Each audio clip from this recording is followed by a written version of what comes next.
할렐루야. 오랜만에 인사 한번 해볼까요? 소문냅시다. 지금 시편 34편 말씀에 참 하고 싶은 게 이만큼 있어요. 그러니까 너무 우리가 오해하고 있는 내용도 많고 또 오해를 하다 보니까 오해의 무서움이 잘못 알게 되는 거예요. 그러니까 제가 왜 목이 이렇게 간 거는 감기가 아닙니다라고 광고 시간에 말씀드렸냐면, 여러분 오해하실 수도 있잖아요. 아, 감기 걸리셨나? 그걸로 또 끝나면 되는데, 아씨 코로나 아니야? 지금 심한데? 요즘에 그 생각부터 나요. 아 조금 이러면은 막 오지 마 막 이런 생각부터 들어서, 제가 광고 시간에 저는 감기도 아니고요, 코로나도 아니고요, 단지 오늘 8시부터 지금까지 말을 못 해가지고 목이 쉬었습니다. 이 말을 드린 겁니다. 또 그래서 기도도 안 하나? 이렇게 생각할 수도 있겠다. 네. 그러니까 오해라는 것이 참 무서운 거예요. 그러니까 가장 우리가 무서운 오해는 하나님을 향한 오해입니다.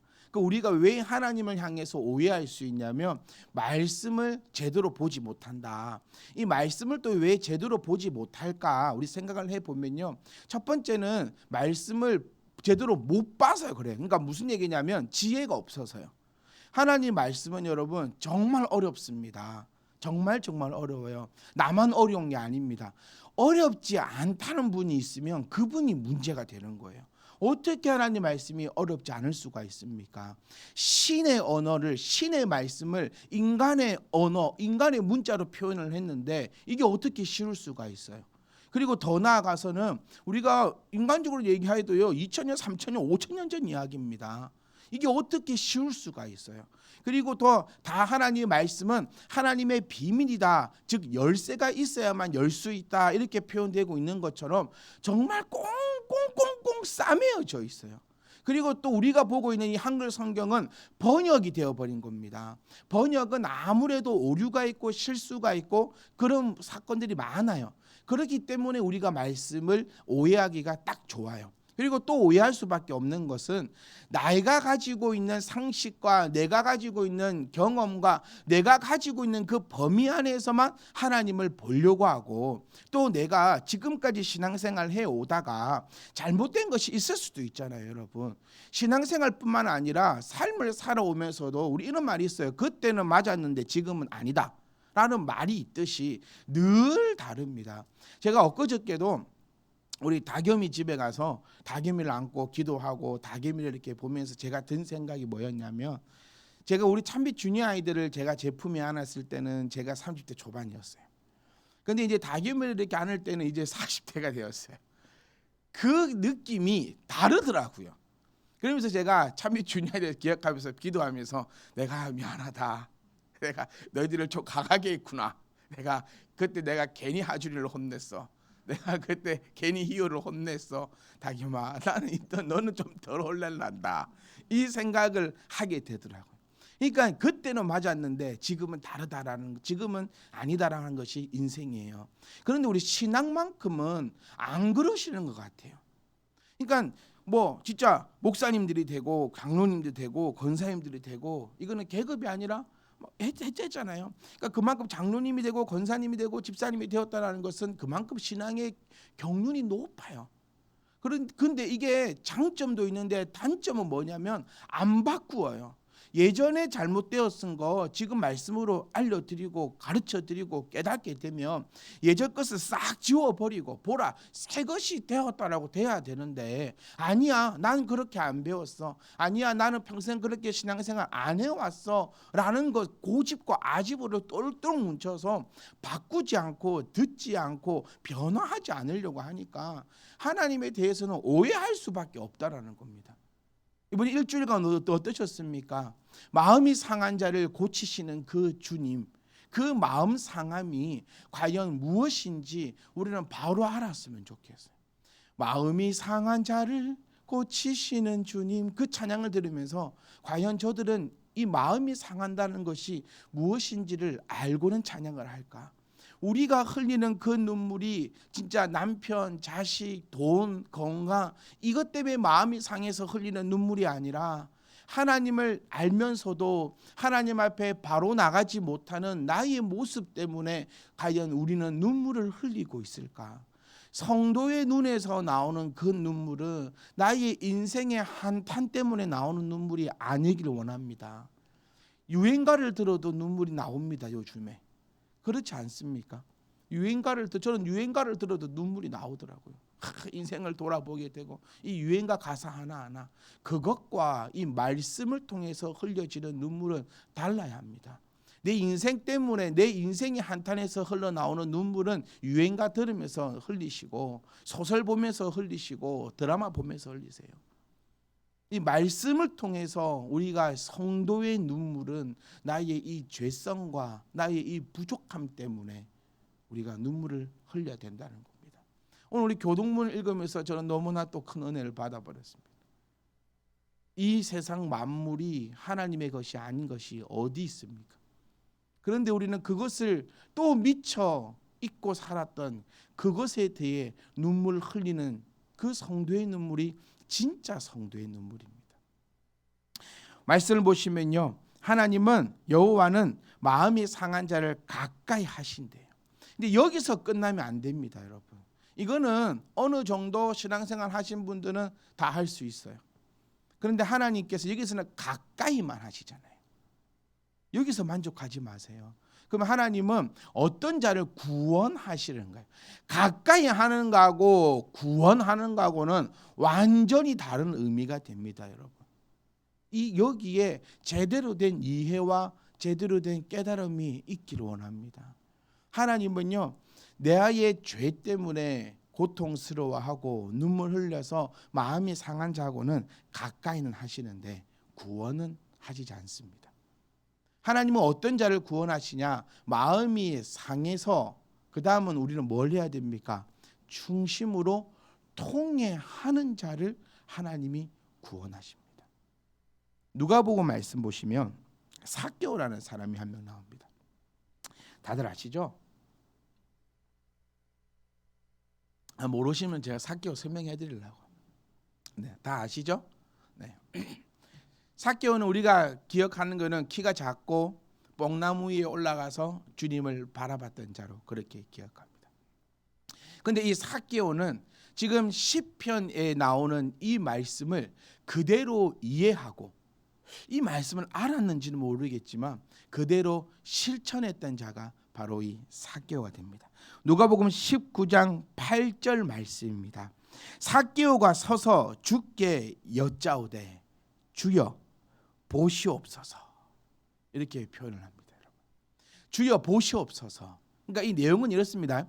삭개오가 뽕나무 위로 탁 올라가서 주님을 탁 보는데 주님께서 삭개오야 내려온나 내가 너희 집에 거하겠다, 이렇게 하니까 삭개오가 뽀록이 내려와가지고 주님 앞에 얘기하는 것이 오늘 지금 이 8절의 내용입니다. 그러니까 삭개오는 보시옵소서 이 말의 의미는요, 나를 쳐다봐라 이 의미가 아니라 강력한 의지를 나타내고 있는 그 표현으로 쓰여지고 있습니다. 그러니까 주님, 내가 지금부터 주님 앞에 할 이야기들은 저의 강력한 의지입니다. 그러니까 제 말을 잘 들으시고 제가 반드시 틀림없이 실천하겠습니다라고 하는 삭개오의 강력한 의지를 갖습니다. 자, 뭐라고 하느냐? 내 소유의 절반을 누구에게? 가난한 자에게 주겠다. 자, 이 시대의 랍비는요, 제시한 금액이 있습니다. 그러니까 부자들에게 네가 갖고 있는 금액의 20%를 제시를 해요. 그러니까 20%를 가난한 자에게 나누어 줘라라고 이야기를 하는. 그러니까 이게 거의 상한선이 됩니다. 상한선이. 그래서 이 20%는 잘 넘기지 않았어요. 왜냐하면 부자들이 이때든 지금이든 즐겨하면서 가난한 자를 돕지는 않았나 봐요. 여러 가지 이런 규제에 의해서 제시된 것에 의해서. 그런데 이 삭개오는 파격적으로 제시를 합니다. 나는 몇 퍼센트죠? 절반이면 50%를 내가 가난한 자에게 나누어 주겠다라고 파격적으로 얘기합니다. 누가복음 18장에는요 부자 청년이 한 명 나옵니다, 여러분. 부자 청년과 아주 대조를 이루고 있는 그 장면을 누가는 지금 정확하게 보여주고 있는 거예요. 여러분, 여기서 우리가 한번 생각하고 살펴볼 수 있는 것은 부자 청년은 왜 주님을 못 따라갔습니까? 부자라서요. 이유는 단 한 가지였습니다. 부자라서 주님을 따라가지 못했어요. 여러분은 그럼 뭐 때문에 주님을 못 따라갑니까? 제 여쭈입니다. 네. 뭐 때문에 주님을 못 쫓아가냐고요. 다 이거 있으실 거예요. 네, 부자라서 못 따라가기보다는 제가 알기로는 부자라서 못 따라가실 분은 없어요. 그렇지 않습니까? 뭐 때문에 우리가 뭐가 있기 때문에 주님을 온전히 따라가지 못하고 있는 거예요. 그건 여러분들이 해결하셔야 됩니다. 제가 어떻게 해결해 드릴 수는 없어요, 여러분. 그것은 여러분과 하나님과의 1대1의 아름다운 신앙의 관계로서 여러분이 하나님과 해결하셔야 됩니다. 왜요? 왕 같은 제사장으로 하나님께서 여러분을 세우셨기 때문에, 그것은 저를 통해서 해결하는 것이 아니라 하나님과 여러분이 예수 그리스도를 통해서 직접적으로 해결할 수 있기를 원해요. 완전 상반되잖아요. 부자 청년은 자기가 그 해결 못했어요. 그러니까 씁쓸하게 주님 곁을 떠나갔고요. 삭개오는 단번에 그 자리에서 바로 해결을 해버립니다. 내가 주님을 따라갈 수 없는 이 돈, 이거 내가 50%딱 떼어가지고 가난한 자에게 딱 나눠주겠습니다. 그럼 50%는 왜 남겨놨냐?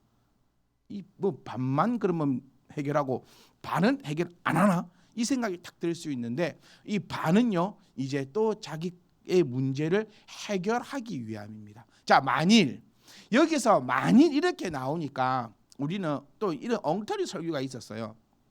삭개오는 비록 뭐 세리였고 뭐 이렇게 나쁜 짓을 해가지고 돈 뭐 하여튼 세리였지만, 나쁜 짓 이거 빼고요, 세리였지만 나쁜 사람은 아니었다, 이렇게 설교하시는 분이 또 많이 계셨고, 저도 많이 그렇게 듣고, 세리는 그 마태는 삭개오는 죄송합니다. 삭개오는 세리기는 했지만 참 나쁜 사람은 아니었나 보다. 그래서 뭐 준비된 사람을 쓰시는 하나님, 이렇게도 막 표현하기도 했는데 그 싹 엉터리예요. 여기서 나타나는 이 만일은요, 우리가 원어를 조금만 연구를 해보니까 이렇게 표현합니다. 내가 확실하게 틀림없이 내가 시행하겠습니다 라는 얘기입니다. 삭개오는 여러분 착한 사람이 아닙니다. 그러니까 사람들이 내가 그 집에 유하겠다라고 하신 그 주님의 음성에 충격을 받아버립니다. 누가복음 19장 2절에 삭개오에 대해서 정확하게 이야기합니다. 뭐라 하냐면, 삭개오라는 이름하는 자가 있으니 세리장이요 또 뭐다? 부자다. 이거를 우리말로 해보면 아주 썩을 나쁜 새끼다, 이렇게 표현할 수 있는 거예요. 세리장에다가 부자다. 이거는 이 삭개오를 나타내는 이 수식어는요, 어떤 말로도 표현할 수 없는 이 나쁜 놈이다. 우리는 이게 와닿지 않지만 누가가 삭개오를 표현할 때 세리장과 또한 부자다라고 표현했다. 이 편지를 딱 보는 사람들, 이 글을 딱 읽는 사람들은 바로 입에서 그 욕이 나올 수밖에 없는, 그렇게 소개를 받고 있는 게 바로 이 삭개오가 되는 겁니다. 그럼 삭개오는 의인입니까? 악인입니까? 참 애매해진다라는 거예요. 삭개오 때문에 눈물 흘린 사람이 몇 명이겠습니까? 네가 아무리 회개를 하고 네가 지금 가지고 있는 돈의 50%를 가난한 자에게 나눠주고, 또 네가 남에게 속여 먹고 갈취하고 그렇게 했던 것을 몇 배나? 4배. 이것도 여러분 통상적으로 법은 2배입니다. 남에게 피해를 입혔을 경우에는 2배를 배상하라라고 법으로 정해놨어요. 그런데 이 삭개오는 4배를 배상한다고 합니다. 그런다 하더라도 여러분 참 뭔가가 되게 애매해집니다. 요즘 우리 정치권에서도 얘기가 되게 많지 않습니까? 뭐 언론사 막 이렇게 해서 제가 한 인터뷰를 보니까 그러더라고요. 그러면 만약에 언론사가 잘못해가지고 국방장관을 1년밖에 못했으면 그러면 6년 더 시켜줄 거야. 막 그러기도 하고 막 싸움을 하던데, 그거와 비슷한 얘기예요. 내가 남의 것을 빼앗은 일이 있으면 내 갑절이나 갚겠다. 여기서 우리가 한번 짚고 넘어가고 싶은 것은요, 여러분, 삭개오가 의인이냐 악인이냐는 거예요. 저는 이 말씀 드리고 싶어요. 그냥 간섭하지 말라는 거예요. 우리 얼마 전에 우리 기독교계의 아주 큰 별이다라고 칭함받는 조윤규 목사님께서 소천하셨습니다. 아주 난립니다. 댓글에 천국을 보냈다가 지옥을 보냈다가 기독교계의 거목이 됐다가 아주 기독교계를 망친 사람이 됐다가 아주 그냥 쳐다도 보기 싫을 만큼 난리고, 또 언론에서만 난린 게 아니라 온갖 카톡과 페이스북과 여러 가지를 통해서 아주 난리가 되고 있습니다. 그 왜 우리가 상관합니까? 그거를 왜 누가 그거를 상관하고 누가 그거를 결정할 수 있냐는 거예요. 우리 모교 모임도 함께 나누지 않았습니까? 예정된 사람, 누가 예정되었고 누가 예정되지 않았는지. 저도 마찬가지일 거예요, 여러분. 우리 참변지만 교회 성도님들은 저를 다 좋아해 주지 않으시겠습니까? 여러분들 앞에서는 저는 아마 천국 갈 겁니다. 근데 다른 사람 앞에는 아주 지금 지옥을 가도 수십 번을 가야 될 사람일 수도 있어요. 여러분도 마찬가지 아니시겠어요? 사교가 의인입니까 악인입니까? 알 수가 없어요. 방법이 없어요. 우리가 생각하는 그 개념 안에서는, 제가 생각하는 그 개념 안에서는 악인에 가까울 것 같아요. 내 가족이 피해봤다면, 내가 피해봤다면 내 배를 지금 갚아주고 뭐해? 내가 그때 얼마나 큰 피해를 보고 내가 얼마나 눈물을 흘렸고 내가 얼마나 큰 상처를 입었는데. 충분히 이해합니다. 어떻게 이런 사람이 천국을 가, 이런 사람이 지옥을 가. 우리 인생으로서는 충분히 그렇게 이해하고 이야기할 수 있어요. 만약에 나에게 엄청난 큰 피해를 입힌 사람이 천국 가서 만난다? 상상도 하기 싫어요. 그게 우리의 인생입니다. 근데 죄송한 얘기지만 성경은 우리에게 그렇게 표현하고 있지 않는 거예요. 네가 왜 상관이냐는 겁니다. 참 이해 안 가요, 여러분. 참 이 부분에 있어서는 저도 하나님 앞에 묻고 싶어요. 그렇게 되면 천국과 지옥의 기준이 내가 됩니다, 여러분. 나에게 좋게 해준 사람은 천국 가야 되고, 나에게 피해를 준 사람은 지옥을 가야 돼요. 주님과 십자가에 같이 달렸던 강도를 바라보십시오. 십자가에 달릴 강도면요, 지존파보다 더한 놈입니다, 여러분. 지존파 기억나시죠? 그 애들보다 더한 놈이에요. 세상이 사람이 이렇게까지 죄를 지을 수 있어라고 했던 놈들이 그 두 놈이에요. 십자가는 아무나 안 달립니다, 여러분. 그런데 그 자리에서 바로 낙원을 약속받아버리고 주님과 함께 우리는 천국 갔다라고 얘기합니다. 사실 이렇게 우리가 쉽게 얘기할 수 없는 부분이거든요. 우리 인생으로 얘기한다면. 그 십자가에 달린 강도 때문에 수많은 사람들이 눈물을 흘렸고 가슴 아파하고 괴로워합니다. 그런데 주님 앞에 나도 주님과 함께 낙원에 거하게 하소서라는 그 한마디로 주님은 너는 나와 함께 낙원에 머물겠다라고 말씀을 해버리니까 참으로 그래요. 참 말로 어떻게 표현할 수가 없는 그거예요. 그래서 하나님의 방법과 우리의 방법은 다르다는 겁니다. 목사님 이해됩니까? 저에게 물으시면 저도 이해 안 가요, 잘. 그렇게 치면 나는 구원받을 자인가? 여러분 어떻습니까? 나 스스로를 오늘 내가 나를 한번 심판해 보자고요. 나는 구원받을 자입니까? 글쎄요. 저희 아이들에게도 저는 좋은 아빠가 됐다가 나쁜 아빠가 되었다가 하루 12번 넘게 변합니다. 어떤 때는 최고의 아빠를 했다가 어떤 때는 진짜 못된 아빠가 되었다가. 그런데 이 말씀을 통해서 의인과 악인에 대해서 우리가 바라볼 수 있는 것은요, 내가 판단할 수 없다라는 겁니다. 물론 가슴은 아파요. 아니 참 좀 기분 나빠요. 그러니까 우리는 이거 아닙니까? 내가 결정했으면 참 좋지 않아요? 저거는 너는 지옥에 새끼야.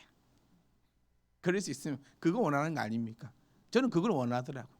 말씀을 보면서 가만히 묵상해 보니까 내가 원하는 거는 내가 하나님이 되어서 내가 천국이니 지옥이니 이렇게 결정해 주길 원하고, 그런데 가장 중요한 거는 나는 무조건 천국이고 그 다음에 나하고 좀 친한 사람은 웬만하면 다 천국 보내보고 싶은 그 마음을, 솔직한 그 마음이었어요. 삭개오를 향한 사람들의 마음도요, 그 마음입니다. 주님이 거하겠다라고 하니 얼마나 싫어합니까? 그런데 9절 말씀에 예수께서 이르시되 오늘 구원이 이 집에 이르렀다라고 해버려요. 2절에 나타내는 삭개오는 누굽니까? 천하의 나쁜 놈인데 나에게 피해를 줬고 우리 집에 피해를 줬고 저런 것도 하나님을 믿느냐라고 얘기하는 그 사람인데, 주님은요, 이 집에 구원이 이르렀고 이 사람도 아브라함의 자손이다라고 이야기하고 있다는 겁니다. 왜 이럴까요? 시편 34편 18절로 다시 돌아가야 됩니다. 삭개오에게 왜 이런 놀라운 역사가 일어났고, 왜 우리에게 이 놀라운 역사가 일어났고, 또 하나님께서는 무엇을 기점으로 그를 의인이다라고 칭하시느냐 하면 마음이 상하고, 삭개오는 자기가 그동안 벌린 일 때문에 마음이 상했습니다.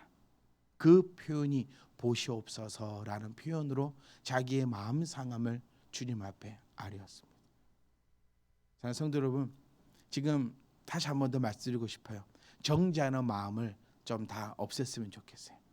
여러분 머릿속에 그 생각이 지금 꽉 차 있을 것 같아요. 맞아, 저도 뭐 천국 오면 안 되는데, 맞아 이럴 수가 있어? 정말 이해 안 가. 그거 잠깐 덮어놓고요, 일단 나부터 살자고요. 신앙은 여러분 좀 나쁜 얘기를 하면 이기적이어야 합니다. 신앙은 일단은 이기적이어야 돼요. 누가 제일 행복해야 됩니까? 내가 제일 행복해야 돼요. 오늘 예배에 누가 성공해야 됩니까? 내가 성공해야 돼요. 일단 자녀 옆에 냅두세요. 그냥 일단은 내가 은혜를 받아야죠. 내가 하나님과 딱 함께 있어야 내가 잘 주죠. 우리 가장 안타까운 부모님들 보면 자녀 똑바로 안 한다고 똑바로 앉으라 하고 이런다고 저런다고 하다가 싹 또 내가 오늘 뭐하고 교회가 집에 왔지? 이 생각들은 보면 내가 오늘 애 보러 교회를 갔는지 예배를 드리러 교회를 왔는지, 그 왔으면 됐습니다. 그냥 냅두세요. 남편이 딴짓하는 것 같습니까? 아내가 정신을 멍 때리고 있는 것 같아요? 그냥 내두세요. 네, 오늘 이 시간에는 오직 누구만, 나만, 누구를? 하나님을. 그러면 됩니다. 얘는 왜 교회를 안 올까? 쟤는 왜 저럴까? 얘는 왜 저럴까? 얘는 왜 이럴까? 얘는 왜 이렇게 할까? 왜 저놈은 저럴까? 필요 없어요. 나만. 네. 그러니까 우리는 너무 간섭을 하려고 그래요. 왜 의인인지 악인인지 왜 내가 판단해요? 니는 기도 그렇게 하면 안 돼. 그 판단을 왜 내가 합니까? 기도를 이렇게 하든 저렇게 여러분이 저한테 기도합니까? 여러분 기도 누구한테 합니까? 하나님 앞에 해요. 그러니까 목사도요, 성도가 기도를 똑바로 하는 건지 잘못하고 있는 건지 그거 판단할 만한 권한도 없고 그런 권리를 받은 적도 없어요. 여러분, 기도는 여러분이 하나님 앞에 하는 겁니다. 목사는 이 말씀을 가지고 여러분이 하나님 앞에 제대로 기도할 수 있도록 힘써서 알려드리는 일뿐이에요. 그 왜 제가 알려드릴까요? 제가 아니까요. 그 왜 네가 아냐고 물어보시면 제가 저보다 이걸 많이 보는 사람이 없잖아요. 여러분 중에서. 간단한 원리입니다. 니는 뭐 잘나가지고 그러면 뭐 하나님 말씀만 잘나서 그런 것보다는 제가 이게 시간이 많아요. 네, 제가 하는 시간은 요거기 때문에 여러분들도 저만큼 시간 투자하면서 노력하고 말씀 보고 하면 저보다 더 잘하실 겁니다. 여러분, 제가 특별하고 잘나가지고 그게 아니라 저에게 맡겨진 사명이 이것이기 때문에 제가 하나님을 알고 깨닫고 찾아내어서 여러분들께 알려드리는 것뿐이에요. 좀 간섭하지 마세요. 교회가 왜 이렇게 썩어버렸고 왜 이렇게 아파버렸는지 아십니까? 뭔 놈의 간섭이 그렇게 많아요. 집에 내가 숟가락으로 밥을 먹든 포크로 밥을 먹든 뭔 상관이에요. 뭔 상관. 네? 왜 그럴까지 상관을 하려고 하는지 우리 교회 말고 다른 교회들. 네? 안 그렇습니까, 여러분? 아니, 참 말이 참 많아요. 그래 되면, 그러니까 간여하지 말고 누구만 잘하자. 나만 잘하면 돼요. 옆에 집사가 기도하러 왔는지 안 왔는지, 니나 오면 되잖아. 왜 옆에 집사가 와서 기도를 몇 분을 했는지 왜 재고 있어요? 옆에 집사가 와갖고 기도를 1분을 하든 100분을 하든 그 뭔 상관이요? 그건 오직 상관하실 분은 누굽니까? 하나님이십니다. 네, 기도가 하늘나라에 바로 상달이 되는지 안 되는지 어떻게 알아요? 안 그렇습니까? 한나를 보십시오. 뭐라 했습니까? 술 먹고 아이고 바보 같은 놈아, 저는 그러고 싶어요. 여러분, 소리를 내더 기도하셔도 되고요, 입을 꼭 다물고 기도를 하셔도 되고요, 무릎을 꿇고 기도하셔도 되고요, 무릎을 쫙 펴고 기도하셔도 되고요. 아무 문제 없어요. 누구만 기뻐 받으신다면? 하나님만 기뻐 받으신다면. 근데 그걸 가지고 구원이 있니 없니, 사교를 향해서도 그거 아닙니까? 구원이 있니 없니, 옆 사람한테 니는 의인이니 악인이니 누구만 점검하면 돼요? 나만 점검하면 돼요. 말씀 듣고 가장 못된 사람들이요, 남 점검하려고 하는 사람. 네 기도는 의인의 기도였니 악인의 기도였니? 네 기도 물어보지 말고 내 기도 물어보면 돼요. 귀한 울림과 귀한 깨달음이 있기를 주의 이름으로 부탁드립니다. 하나님은 마음이 상한 자를 가까이 하고, 그러니까 삭개오는 마음이 상해서 고백했어요. 그러니까 여러분들도 고백이 있어야 합니다. 하나님, 저의 마음이 상했습니다. 제가 하나님 남을 돌아보지 못하고 맨날 옆 사람을 돌아보니라고 마음이 상했다고. 그러니까 그런 모습에 제가 마음이 상했습니다. 내 신앙이 남만 간섭하다가 끝나버리는 신앙이 되면 안 돼요, 여러분. 한 스님이 그랬다 했잖아요. 남의 인생 간섭 말라고. 그 스님의 말씀이 얼마나 은혜를 받았는지. 남 인생에 관여, 나는 왜 그렇게 남 인생에 관여하려고 하고, 우리는 왜 그렇게 남 인생에 관여하고, 오른손 잡이 뭐 어떻고 왼손 잡이 뭐 어떻고. 오늘의 교훈은 나만 잘하자. 남 간섭하지 말고 나만 잘하자. 교회 오실 때는 오직 뭐만 바라보고 하나님만 바라보고 오세요. 옆 사람이 양말을 신든 벗든 옷을 새 옷을 입었든 가방을 들었든 안 들었든 뭔 관계가 있습니까? 오직 하나님만. 그러니까 우리 교회는 오직 하나님만 바라보는 그런 우리 참된 희망의 교회이기를 주의 이름으로 부탁합니다. 그리고 통회하는데 얼마만큼 통회하느냐, 이제 자료 한번 띄워주십시오. 제가 자료를 하나 준비했습니다. 여러분 보이십니까? 안 보이십니까? 제가 읽어드릴게요. 우리 성경에서 말하는 회개의 방법이 있습니다. 죄를 발견하고, 죄를 슬퍼하고, 죄를 고백하고, 죄를 부끄러워하고, 죄를 미워하고, 죄에서 돌이키는 것입니다. 이것이 통회하는 것이에요. 옆에는 뭐냐면요, 사과문을 작성할 때 올바른 방법입니다. 예전에 그 삼성의 이재용 부회장이 사과문을 발표했거든요. 그 메르스 사건 때문에. 그것 때문에 회자가 많이 되어서 SNS에 많이 돌아다녔던 겁니다. 완벽한 사과문이었다고. 네, 나는 누구인가? 본인이 언제 어디서 무엇을 잘못했는가? 그리고 무슨 잘못을 참 여기 있다. 네, 여기 띄어놨는데 화면 안 보여가지고. 네, 나는 누구인가? 본인이 언제 어디서 무슨 잘못을 저질렀는가? 그래서 누구에게 피해를 끼쳤는가? 실제 상황과 다르게 알려진 사실이 있는가? 그리고 얼마나 반성하고 있는가? 앞으로 어떻게 이 일을 책임질 생각인가?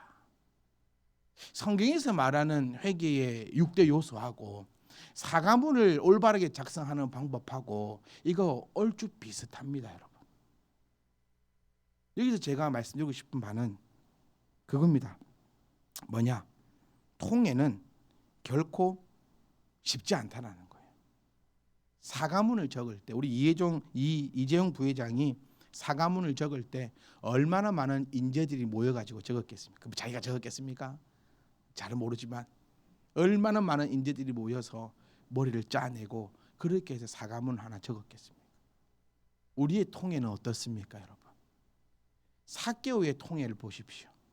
삭개오는 정확하게 자기가 누구인지 알았고 무슨 잘못을 저지르는지 알았고 그 내가 누구에게 피해를 준 줄 알았고 그 피해를 앞으로는 하지 않을 것임을 이야기하고 그리고 그 피해 준 것에 대해서 정확하게 어떻게 보상을 할 것까지 삭개오는 정확하게 나타내고 있다는 거예요. 여러분, 하나님 앞에 우리는 하나님 앞에 통해할 때 어떻게 통해하고 있는지 한번 살펴보았으면 좋겠어요. 하나님은 오늘 분명히 우리에게 말씀하셨어요. 마음이 상한 자 내가 다가간다라는 거예요. 왜 다가오실까요? 들으려고. 안 그렇겠습니까? 죄를 발견하고 죄를 슬퍼하는 자, 그 마음이 상한 자잖아요. 그에게 하나님은 가까이 하신다. 내가 들을 준비되었어. 근데 우리는 거기서 끝내버려. 하나님 오시다 가셔야 돼요. 이거 얼마나 저는 늘 생각하는 게 좀 약은 올리지 말자는 거예요. 사람도 약 좀 올리지 말고 하나님도 좀 약도 좀 올리지 말고 제가 약이 제일 오를 때가 언제인 줄 아십니까? 교회 와갖고 주무실 때 약이 팍팍 올라. 다음 주에 네 보고 설교 준비하라 해야 되겠다 막 이 생각 들어요. 다음 네가 태어난 다음 네가 해라. 다음 주 네가 매봐라. 똥을 싸봐라 네가. 막 잤다는 거 아닙니다. 네. 다음에 진짜 태훈이 제 처남이에요. 그래서 좀 편하게 얘기해도 됩니다. 삐져가 교회 안 나오진 않아요. 저희는 네. 안 나오면 제가 자꾸 나니 지금 눈이 벌게 가지고 네. 다시 약을 올리면 안 돼요. 약을. 그러니까 하나님 앞도 하나님 제가 마음이 상했습니다. 그래. 그래 드디어 네가 끝. 하나님이 헛걸음하지 않도록 하나님 앞에 하나님 어떤 자를 구원하신다고요? 통해하는 자요. 제가 이 자료를 띄운 이유도 그겁니다. 하나님 앞에 회개할 때는 최소한 이것보다는 잘해야 되지 않겠습니까? 결코 통해함은 쉬운 것은 아닙니다. 하나님 제가 죄를 지었습니다. 용서하여 주시옵소서. 땡큐. 이게 회개는 아니라는 거예요. 사랑하는 성도 여러분, 오늘 삭개오가 우리에게 귀한 은혜를 주었으면 좋겠습니다. 우리가 아무리 나쁜 사람이라 해도요 삭개오보다는 착합니다. 저 그 보장할 수 있습니다. 우리가 아무리 나빠도 삭개오보다는 착한 사람입니다. 그런 삭개오도 주님이 다가오셨잖아요. 내려오라 하셨잖아요. 가까이 했잖아요. 그리고 했던 것은 통회함이었습니다. 제가 여기서 여러분 이렇게 얘기하십시오, 저렇게 얘기하십시오, 여러분 다 알고 계십니다. 전 그렇게 믿고 싶어요. 더 이상 여러분 향해서 이렇게 회개하셔야 됩니다, 저렇게 회개하셔야 됩니다, 이 좀 안 그러고 싶어요. 왜냐하면 지금 우리 새가족 없은 지가 1년이 넘었습니다. 혹시 아십니까? 새가족 공부는 제가 하고 싶은데 죽겠어요. 여러분 새가족 공부하고 싶은데 새가족 공부할 사람이 없어. 저를 불쌍히 여기셔서 네, 힘 좀 냅시다 여러분. 네. 이 새가족 아니잖아요. 우리 다 알고 있어요 여러분. 모르시겠습니까? 깊이 생각해 보세요. 알고 계세요. 알고 계신데 모르는 척하고 있는 것뿐이에요. 하나님 앞에 중심으로 통회하는 저와 여러분 되시기를 주여는 부탁드립니다. 그러면 주가 구원하십니다. 이 구원하신다는 의미가 단지 천국에 데리고 간다 그 의미가 아닌지 우리가 아셔야 되겠어요. 삭개오가 주님 앞에 부르심을 받고 주님 앞에 구원함을 얻었을 때 그가 갖고 있던 마음의 모든 아픔과 모든 짐과 모든 무거운 것들이 한 방에 다 해결되었음을 우리는 이 말씀을 통해 알 수 있다는 거예요. 사랑하는 성도 여러분, 우리가 하나님 앞에 마음이 상해서 주를 부르고 주님 앞에 중심으로 통회한다면 여러분이 가지고 있는 어떤 문제인지는 모르겠지만 여러분이 가지고 있는 그 모든 문제 우리가 믿고 있는 그 주님이 해결해 주십니다. 지금까지 말씀드렸어요. 하나님은 우리에게 좋은 것을 더하여 주시는 분이라는 것. 그 분이 통회하는 자를 구원하신답니다. 안 하면 바보 아니겠습니까? 저는 제가 바보가 아니었으면 좋겠어요. 더 나아가서 여러분이 바보가 아니었으면 좋겠어요. 하나님이 말씀으로 우리에게 말씀해 주셨는데 왜 바보처럼 그러고 있습니까, 여러분? 다이어트를 할 때 제가 원칙을 발견했습니다. 귀를 쫑긋 들어보세요. 먹는 데는 장사 없다. 네. 암만 운동을 하고 뭐 다이어트 식품을 먹고 난리를 쳐도 먹는 데는 장사가 없어요.